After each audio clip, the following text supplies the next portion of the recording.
যারা 5ই আগস্ট স্বৈরাচার সরকারের পতনের পর মন্দিরে হামলা করেছে তারাই আবার মাজার শরীফে হামলা করেছে। যারা মাজার শরীফে হামলা করেছে তারাই আবার ঈদে আজমের জুলুসে শুকরিয়া জুলুসে হামলা চালাচ্ছে। তারা মূলত সন্ত্রাসবাদ জঙ্গিবাদ প্রতিষ্ঠা করার জন্য এই অপকর্ম চালাচ্ছে। আমরা ছাত্র জনতা ত্যাগের বিনিময়ে রক্ত দিয়ে জীবন দিয়ে জেল খেটে আমরা দেশকে স্বৈরাচার মুক্ত করেছি। আমরা চাই না নতুন করে 90 স্বৈরাচার এ দেশ আবার ফিরে আসুক। জীবন স্রষ্টার দান, মানবতার রাসূলের দান, সব মানুষ বাই বাই, মানবতার দুনিয়া চাই, নিরাপদ জীবন চাই, মানবতার রাষ্ট্র চাই। আপনি দেখতে পাচ্ছেন বাংলাদেশে সারা দেশে স্বীকৃত এবং আজকে সারা দেশের ভারত, আপনার আমেরিকা, হ্যাঁ ইউকে, সারা দেশে ব্যাপী আফ্রিকা সব জায়গাতে প্রাণাদিক পৃথিবী আল্লাহ তাআলার নূর প্রাণাদিক পৃথিবী সাল্লাল্লাহু আলাইহি ওয়াসাল্লামের শুভ আগমন দিবস বারুল শরীফকে আমরা ঈদে আজম হিসেবে পালন করি, কেউ বা ঈদে মিলাদুন্নবী পালন করে। তো প্রাণাদিক পৃথিবী নামে সর্বোচ্চ যে তাজিম শব্দ ঈদে আজম, যেটা ইমাম হায়তাম আমাদেরকে দিয়েছেন, তো সেই ব্যানারে আমরা সারা দেশব্যাপী এবং সারা পৃথিবীব্যাপী আমরা পালন করি। কিন্তু দেখা যাচ্ছে কি আজকে বাংলাদেশের বিভিন্ন জায়গার মধ্যে আজকে ওয়াহাবি সালাফি জঙ্গি বাহিনীরা, বাতালরা, ইসলামের শত্রুরা, সন্ত্রাসীরা সেই প্রাণাদিক পৃথিবীর শুভ আগমন দিবস, যেটা শুকরিয়া আনন্দের দিবসও তারা হামলা চালায়। আমরা এখান থেকে এটাই বলতে চাচ্ছি, যারা 5ই আগস্ট স্বৈরাচার সরকারের পতনের পর মন্দিরে হামলা করেছে তারাই আবার মাজার শরীফে হামলা করেছে। যারা মাজার শরীফে হামলা করেছে তারাই আবার ঈদে আজমের জুলুসে শুকরিয়া জুলুসে হামলা চালাচ্ছে। তারা মূলত সন্ত্রাসবাদ জঙ্গিবাদ প্রতিষ্ঠা করার জন্য এই অপকর্ম চালাচ্ছে।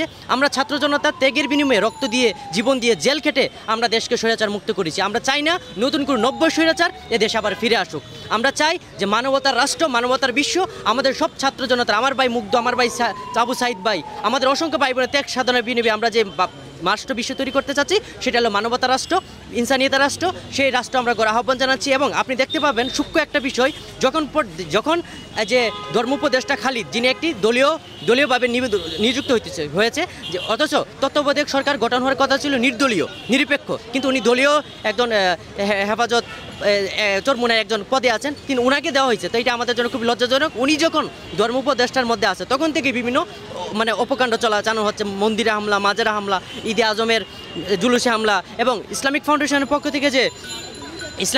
পক্ষ থেকে যে ঈদে মিলাদুন্নবী যে বিবৃতি দেওয়া হয়েছে, বাংলাদেশ রাষ্ট্রীয় স্বাধীনতা পাওয়ার পর থেকে 71 সালের পর থেকে প্রতি বছর ইসলামিক ফাউন্ডেশন ঈদে মিলাদুন্নবী বলে বিবৃতি দেয়। তো এই যে খালিদ ক্ষমতায় আসার পর মিলাদুন্নবীর ঈদ শব্দটা পর্যন্ত বাতিল করে। তো ইমাম হায়তের নেতৃত্বে আমরা যখন সারা দেশব্যাপী তীব্র আন্দোলন প্রতিবাদ করি, তখন বাধ্য হয়ে ঈদ শব্দটা আবার পুনঃসংস্কার করে যুক্ত করে আবার বিবৃতি দেয়। তো এই অবস্থায় আমরা এই যে সব সমস্যার মূলে দেখতে পাচ্ছি এই খালিদের অপসারণ চাচ্ছি।